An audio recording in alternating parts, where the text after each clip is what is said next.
Rick Warren spent 43 years building Saddleback Church from a living room Bible study into a 25,000 member empire that trained over 500,000 pastors in 164 countries, and then in a single 90-minute vote, the Southern Baptist Convention stripped it all away. But Warren didn't retreat into retirement. In the months since his removal, he has launched a rival online ministry, publicly accused Saddleback's new leadership of abandoning his vision, and his wife Kay has gone on record calling the denomination's decision an act of institutional cruelty, turning the most famous church succession in American history into an all-out war between a founder who refuses to let go and the church that no longer wants him. Rick Warren began with a handful of neighbors in a small Lake Forest condo in 1980.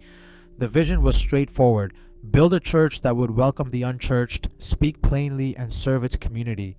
Within weeks, the group outgrew living rooms and moved to borrowed school auditoriums. By 1995, Saddleback Church had opened a 3,500-seat auditorium funded by $12 million in member donations. The church's reach multiplied. By the early 2000s, weekly attendance surged past 20,000, eventually peaking above 25,000 across a network of campuses in Orange County and beyond. Warren's influence stretched far past Southern California. In 2002, he published The Purpose-Driven Life. The book sold over 50 million copies worldwide, translated into more than 85 languages, and became one of the best-selling nonfiction books in history. Its message, find your purpose, serve others, live for something greater, became the backbone of Saddleback's culture. The purpose-driven model was soon adopted by thousands of churches around the world. Saddleback's ambitions were never just local. Warren launched the Peace Plan, a global effort to equip churches to fight poverty, disease, and spiritual emptiness. Over the next 2 decades, more than 500,000 pastors in 164 countries were trained through Saddleback's networks. The church sent out thousands of short-term missionaries, planted dozens of daughter churches, and supported humanitarian projects from Africa to Asia. At its financial height, Saddleback's annual budget exceeded $30 million, funding hundreds of ministries and outreach efforts. Warren's leadership gave him a national profile. In 2009, he delivered the invocation at President Barack Obama's inauguration, a rare honor for an evangelical pastor. He hosted presidential forums, AIDS summits, and interfaith dialogues.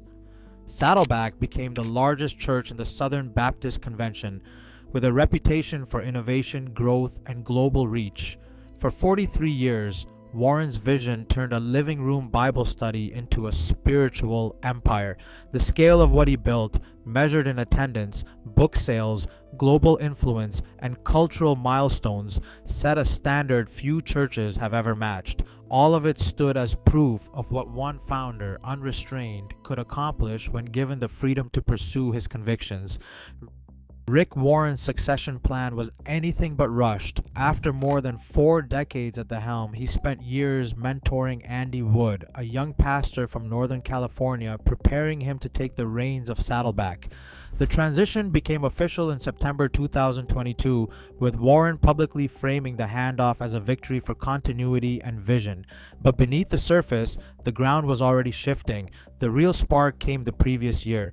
On Mother's Day weekend, May 2021, Saddleback staged a public ordination ceremony for 3 longtime female staff members, Liz Puffer, Cynthia Petty, and Katie Edwards, each with more than 2 decades of service. The move was deliberate. In Warren's words, it was a historic affirmation of women's roles in ministry, not just a symbolic gesture. Katie Edwards soon took on the title of campus pastor at Lake Forest, the church's flagship location. The act flew in the face of the Southern Baptist Convention's Baptist Faith and Message 2000, which restricts the office of pastor to men. For Saddleback's elders and for Warren himself, it was a calculated risk, a stand they knew would provoke scrutiny. The succession only heightened the tension. Andy Wood arrived as the new senior pastor, but his wife, Stacy Wood, was immediately listed as teaching pastor, a title that placed her at the heart of the brewing controversy. The leadership team, now including both Woods and the newly ordained women, made it clear they would not reverse course. The church's public messaging was unambiguous. Saddleback would continue to ordain and empower women as pastors, regardless of denominational pressure. Within months, the Southern Baptist Convention's Credentials Committee took notice. Internal debates spread across Baptist networks, with critics calling for Saddleback's expulsion and supporters rallying around Warren's vision of church autonomy. The calm of the succession gave way to a gathering storm, as the largest church in the SBC openly defied the denomination's most explicit doctrinal line. The stage was set for a confrontation that would test the limits of loyalty, tradition, and the founder's influence over the very church he built. At the Southern Baptist Convention's annual meeting in New Orleans, the largest crowd of messengers in years gathered inside the cavernous convention center. On June 14, 2023, the question before them was clear: should Saddleback Church, the denomination's most prominent and fastest growing congregation, be expelled for ordaining women as pastors? The tension in the hall was unmistakable. Rick Warren, standing before thousands, took his allotted 3 minutes to address the crowd. He did not apologize.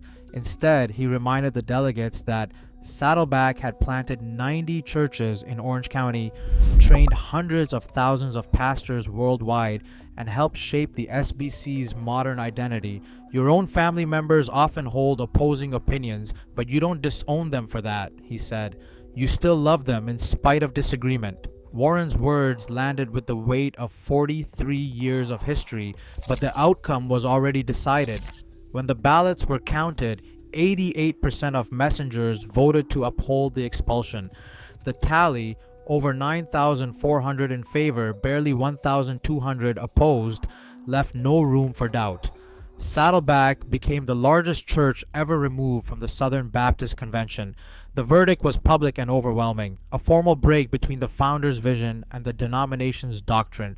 For Warren, the moment was deeply personal. He later described it as feeling like his family had disowned him. For the SBC, it was a line drawn in the sand, tradition enforced at the cost of unity. The institutional judgment was final. The church that had once been the pride of the denomination now stood outside its fellowship, its founder silenced on the convention floor.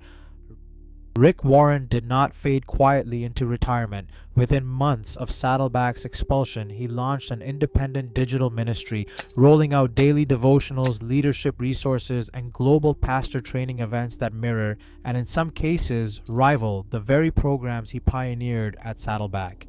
The new platform, funded by royalties from over 50 million copies of The Purpose-Driven Life, quickly drew a worldwide audience. Warren's online ministry offers the same purpose-driven training once exclusive to Saddleback, now accessible to pastors in 164 countries, creating a parallel network that competes for influence, attention, and spiritual authority. Warren's public statements have grown sharper. He warns of leaders who inherit a vision but don't carry the DNA. A thinly veiled critique of Saddleback's post-succession direction. He accuses churches of chasing denominational approval at the expense of their original mission, a message that resonates with his loyalists but deepens the divide with Saddleback's current leadership. Meanwhile, Kay Warren has become an accelerant in the conflict. She calls the SBC's expulsion institutional cruelty and laments that 43 years of ministry were erased by a single vote. Her advocacy for women in pastoral leadership is unflinching, fueling further debate inside and outside the church. The fallout for Saddleback has been immediate and measurable. Attendance has dipped from its 25,000 plus peak. Multiple campuses have closed or consolidated, and staff reductions have placed new pressure on an annual budget once exceeding $30 million. The congregation is fractured. Some members remain loyal to Warren and his vision, while others push for reconciliation with the SBC. The pattern is not unique. Other megachurches have faced similar founder institution wars. Robert Schuller's Crystal Cathedral and Mark Driscoll's Mars Hill both fractured under the weight of succession battles. But Warren's conflict is distinct, a founder defending theological principle, or perhaps struggling to let go. The church he built now stands at a crossroads, its future uncertain, as both Warren and Saddleback are left diminished by the fight. Saddleback's future now hangs between legacy and fracture. As Warren and his church divide over doctrine and control, the cost is measured in lost trust and shifting influence. The largest expulsion in SBC history isn't just a headline, it's a warning shot for every institution built on one founder's vision.